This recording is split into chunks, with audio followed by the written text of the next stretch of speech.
सर्व जमलेल्या माझ्या कलावंत भगिनी बंधू आणि आमच्या सर्वांचे आदरस्थान म्हणजे आदरणीय शरदचंद्रजी पवार साहेब व आम्हा कलावंतांनी छोटीशी संधी प्राप्त करून देणारे आमचे शेलार साहेब यांना माझा कोटी कोटी प्रणाम. बराच वेळ झालं सकाळपासून इथं रंगमंचावर कार्यक्रम चालू आहे.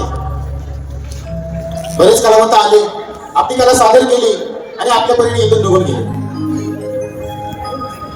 पण त्या सर्व कलावंतांचे डोळे आतुरतेने वाट पाहत होते, म्हणजे फक्त एका आणि एकाच व्यक्तीचे, देशाचे नेते म्हणजे शरदचंद्रजी पवार साहेब यांचे.